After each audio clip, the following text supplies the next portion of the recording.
नमस्कार आपण मानकु मोर ए चैनल को स्वागतम। आपण माने भी मार्केट भली फुला फुला एवं क्रिस्पी गुपचुप खाइबा पई चाहुचंदी कि जदि बनैबा पई चाहुचंदी ताहाले मो वीडियो को शेष पर्यंत देखंतु। प्रथमे एठी गोटे कप सुजी नै नेबा, सेही सेम कप रे आधा कप अटा नै नेबा। अटा को भल भाबरे गुळै देबा जेमिति कि सुजी एवं अटा भल भाबरे गुळै जिवो। मने रखिथिबे सेम कप रे मेजर करी ही नेबे। सुजीर अधा अटा ही नेबे। एथिरे किछि सोडा मिसेइबा दरकार पड़िबनी। सेमिति ही गुपचुप गुड़िक भल भाबरे फुली जिवो एवं क्रिस्पी मध्य हेबो। तापरे सेथिरे अल्प अल्प करी पानी देई भल भाबरे सुजी एवं अटा को गुळैबा जेमिति बेसी टाण हेबो नाही कि बेसी सॉफ्ट हेबो नाही। एबे देखंतु डोटी भल भाबरे प्रस्तुत हो जाइछि। एमिति ही सॉफ्ट रखिबे जेमिति कि जेते भी पानी अछि भल भाबरे सुजी गुड़िक पानी एब्जॉर्ब करि नेबो। डोटी एमती हटकेस रे रखी गोटे घंटा पई रखि पारिबे। ताहले गोटे उदा कपड़ा घुड़ेई डोटी रखि पारिबे। गोटे घंटा पई रखिबे। देखंतु एबे गोटे घंटा परे ताकू पुणी थरे बाहर को काढी 3 ରୁ 4 मिनिट पई एमिति चकटी नेबा। तापरे गुपचुप रो शेप देबा पई छोट छोट करी गुळा आमे काटी नेबा। एबे एही गुड़ी गुड़ी को भल भाबरे आमे गोल करि नेबा। तापरे ताकू गोटे बाउल रे रखी गुली गुड़ी को ऊपर अट्टा बुणेई देबा एवं ता ऊपर मध्य अल्प टिके रिफाइन तेल देई भल भाबरे गुड़ेई 10 ରୁ 15 मिनिट पई घुड़नी घुड़े रखिदेबा।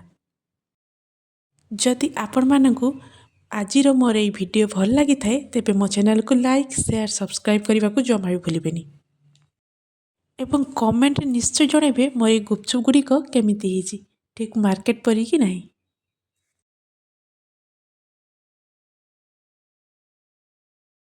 10 मिनिट पर गोली गुड़ी को पुणी थे काढ़ा। देखो मुझे बड़ कि गोटे गोली नहीं ताकू भल भाव रुटी भली बेली देबा। एमिति कले गोटे थर ही आपण को बहुत सारा गुपचुप मिल जिवो। देखंतु बेसी पतला किंबा मोटा करिवे नहीं। तापरे ताकू एमिति छोट छोट करी गोल गोल शेप दे देबा। देखंतु एठी आपण को बहुत सारा गुपचुप मिल जिवो एकासह एवं एमिति ही कले गुपचुप रो साइज सबु गुड़िक सेम ही रहे।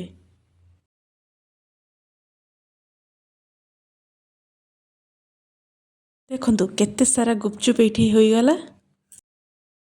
एई समय रे आमे गैस रे गोटे कढ़ई बसिबा सेथिरे रिफाइन तेल देबा। तेल को भल भाबरे गरम हेबा पई छाडी देबा। तेल जते भल भाबरे गरम हे जिवो ता परे जाई गोटे गुपचुप पकेइबे एवं ताकू एमिति हल्का हल्का प्रेस करिवे जेमिति कि तेरे फुली जिवो एवं गोल्डन ब्राउन कलर हैला परे ताकू आमे बाहर करि आनिबा। देखंतु केते सुंदर भाबे देखा जाउची। सेमिति कि आमे गोटे परे गोटे सेमिति पकेइबा।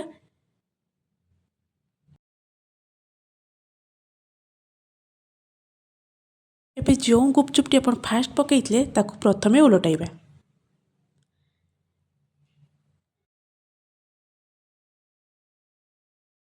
एबे देखंतु गुपचुप गुड़िक केते सुंदर देखा जाउची। ताकू गोटे प्लेट को काढ़ी आनिबा। फास्ट ट्रिक तो आपण देखिले रुटी भली बेलेई सेमिति छोट छोट करी काटी नेबा एवं केते सारा गुपचुप हो गला। तापरे आमे जो छोट छोट करी गोळा बनेइथिले ताकू मध्य एमिति पूरी भली बेली नेबा। छोट छोट करी बेली नेबा एवं ताकू मध्य सेमिति सेम प्रोसेस रे छानिबा।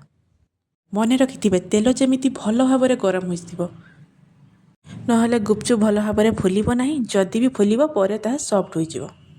एबे ताकू उलटाई देबा।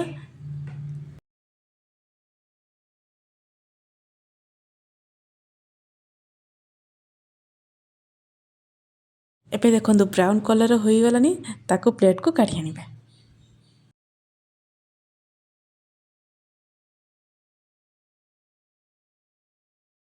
एबे तो गुपचुप बनैबा शिखी गले। चलतु एबे आलू पुर एवं खटा पानी बनैबा।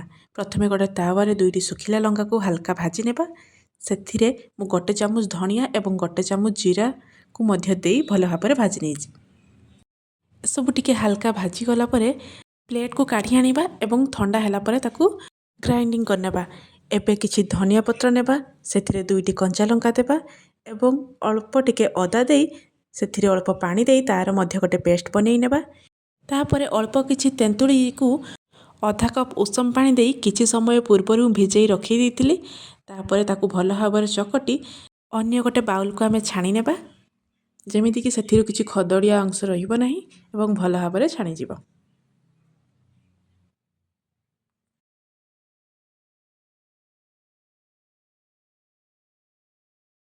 एबे एई तेंतुली पानी रे आमे जो धनिया पत्रर पेस्ट बनैतले ताकू सेथिरे देबा एवं सेथिरे गोटे चामच बीट लुण देबा, स्वाद अनुसार लुण देबा एवं आमे जो जीरा धनिया एवं लंकार गुंड बनैतले ताकू मध्य 1.5 चामच देबा, किछि कटा धनिया पत्र एवं गोटे फाळ लेंबू चिपुड़ीबा। एबे देखंतु आमर खट्टा पानी रेडी।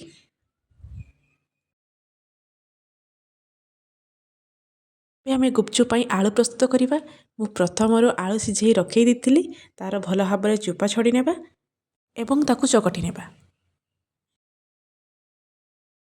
ଭଲ ଭାବରେ ଆଳୁକୁ ଚକଟି ସାରିବା ପରେ ସେଥିରେ କିଛି ଛୋଟ ଛୋଟ କରି କାଟି ରଖିଥିବା ପିଆଜ, କଟା କଞ୍ଚା ଲଙ୍କା, କିଛି କଟା ଧନିଆ ପତ୍ର ଏବଂ ଆଳୁ ସହ ମୁଁ କିଛି କଳା ଚଣା ମଧ୍ୟ ସିଝେଇ ନେଇଥିଲି, ତାକୁ ସେଥିରେ ପକେଇବା। ସ୍ୱାଦ ଅନୁସାରେ ଲୁଣ, ଗୋଟେ ଚାମଚ ବିଟ୍ ଲୁଣ ଏବଂ 2 ଚାମଚ ଆମେ ଯେଉଁ ଧନିଆ ଜିରା ଲଙ୍କାର ଗୁଣ୍ଡ ବନେଇଥିଲେ ତାକୁ ମଧ୍ୟ ଦେବା। ଶେଷରେ ଆମେ ଯେଉଁ ଖଟା ପାଣି ବନେଇଥିଲେ ସେଥିରୁ 2 ଚାମଚ ଦେଇ ଆଳୁକୁ ଭଲ ଭାବରେ ଗୋଳେଇ ଦେବା।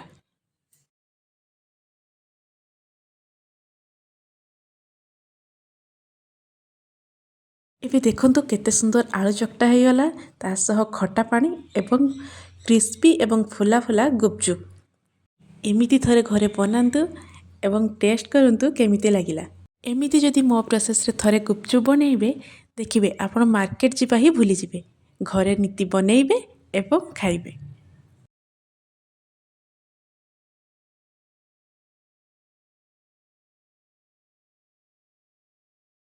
Thank you.